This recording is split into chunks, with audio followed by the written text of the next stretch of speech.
আজকের আমার recipe white sauce pasta. এটা সাধারণত রেস্টুরেন্টে আমরা খেয়ে থাকি, কিন্তু আজকে আমি বাড়িতে বানিয়ে দেখাবো। এখানে আমি 200 গ্রাম পাস্তা নিয়ে নিয়েছি। পাস্তাটা খুব ভালো করে সিদ্ধ করে নেব। বাটিতে কিছুটা পরিমাণ জল আমি গরম হতে দিয়েছি, পাস্তাটা দিয়ে দিলাম। পাস্তাটা যতক্ষণ না সিদ্ধ হয় আমি ভালো করে ফুটিয়ে নেব। এখন খুব ভালোভাবে ফুটছে। পাস্তাটা সিদ্ধ হতে একটু দেরি হয়, কিন্তু পাস্তাটা বেশি সিদ্ধ হলেও খেতে ভালো লাগবে না, আর একদম কম সিদ্ধ হলে সেটাও ভালো লাগবে না। পারফেক্ট সিদ্ধটা চাই। তাই দেখুন, এখানে আমার পাস্তাটা খুব ভালোভাবে সিদ্ধ হয়ে গেছে। আমি এটা স্ট্রেনারে জল ছাঁকিয়ে নেব। এটা স্ট্রেনারে জল ছাঁকিয়ে নিয়েছি। এখানে কোনো আমি আর ঠান্ডা জল ব্যবহার করব না, কারণ পাস্তাটায় ঠান্ডা জল দিলে ওর গায়ে যে মোলায়েম ভাবটা থাকে সেটা চলে যায়। তাই আমি আর ঠান্ডা জল ব্যবহার করলাম না। এটা আমি রেখে দেবো। এখানে কিছু সবজি আমি অ্যাড করব। গাজরটা আমি কুচিয়ে নিয়েছি, এটা গোটা ক্যাপসিকাম কেটে নিয়েছি, পেঁয়াজটা মিহি করে নিয়েছি, আর রসুন আমি একদম মিহি করে কুচিয়ে নিয়েছি। এটা কড়া বসিয়ে দিয়েছি। কড়াইয়ে কিছুটা পরিমাণ বাটার দিয়ে দিয়েছি।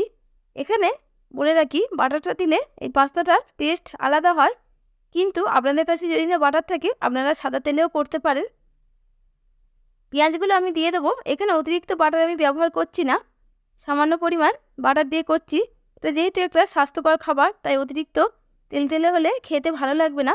তাই আমি অল্প পরিমাণ বাটার দিয়ে করে দেখাচ্ছি। আপনারা এর থেকে বেশি বাটার বা তেল ব্যবহার করতে পারেন।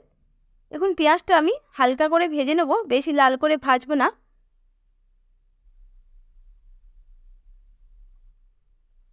মিহি করে আমি রসুনটা কেটে রেখেছিলাম, রসুনটা আমি দিয়ে দিলাম। রসুনটাও একসাথে পেঁয়াজের সাথে একটু হালকা করে ভেজে নেব। প্রথমে আমি রসুনটা দিইনি, কারণ প্রথমে রসুনটা দিলে রসুনটা জ্বলে যায়, তাই পাস্তার টেস্টটা পুরো চেঞ্জ হয়ে যায়। তাই আমি পেঁয়াজের সাথে রসুনটা দিয়ে দিলাম, দিয়ে একইভাবে ভেজে নিচ্ছি। এই সবজিগুলো আমি কেটে রেখেছিলাম, সবজিগুলো দিয়ে দেবো একে একে। গাজর আর ক্যাপসিকাম আমি দিয়ে দিলাম, দিয়ে আবারও একটু ভালো করে আমি এখানে ভেজে নেব। এখানে আমি 80% কুক করে নেব, পুরোটা কুক করব না, কারণ আরেকটা স্টেপ বাকি আছে। তাই জন্য আমি 20% রেখে দিলাম। 80% হয়ে গেলে আমি রেখে দেবো। সামান্য পরিমাণ লবণ দিয়ে দিলাম। লবণ দিয়ে ভাজলে সবজির ভিতরে খুব ভালোভাবে নুনটা ঢুকে যায়। দেখুন, খুব ভালোভাবে আমি ভেজে নিয়েছি, নিয়ে একটা প্লেটে তুলে রেখেছি। আবার একটু বাটার দিয়ে দিয়েছি কড়াইয়ে। এটা একটা হোয়াইট সস বানাবো। যতটা পরিমাণ আমি বাটার দিয়েছি ঠিক ততটা পরিমাণ ময়দা দিয়ে দেবো। বাটার আর ময়দাটা খুব ভালোভাবে আমি একদম লো ফ্লেমে ভেজে নেব। দেখুন, খুব ভালোভাবে ভেজে নেওয়া হয়ে গেছে। এবার আমি এর মধ্যে নর্মাল দুধ দিয়ে দেবো। এটা একটা হোয়াইট সস তৈরি হবে। দুধটা দিয়ে খুব ভালোভাবে এটা মিশিয়ে নিতে হবে।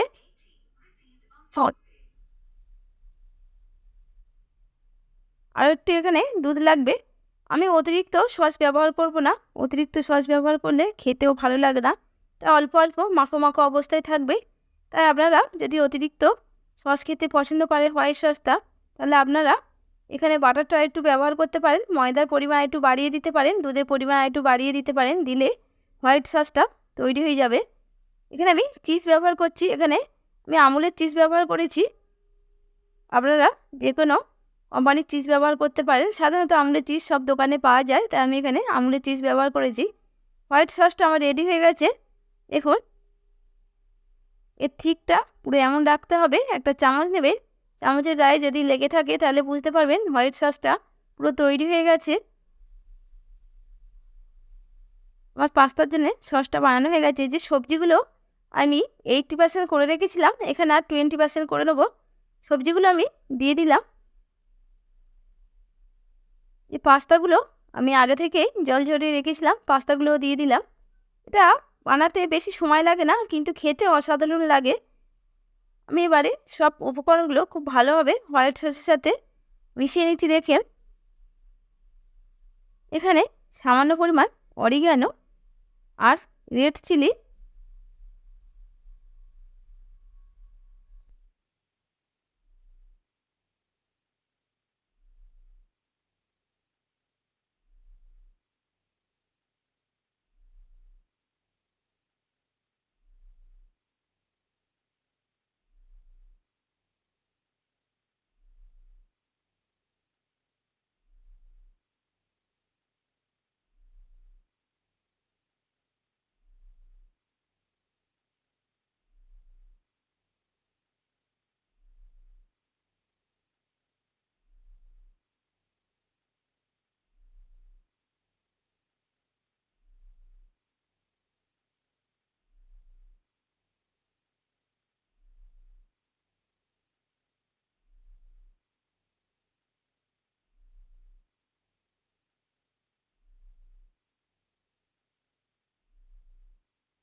যদি আপনাদের ভিডিওটি ভালো লেগে থাকে একটি লাইক, সাবস্ক্রাইব, পাশে থাকা বেল আইকনটি টিপে আমার পাশে থাকুন বন্ধুরা।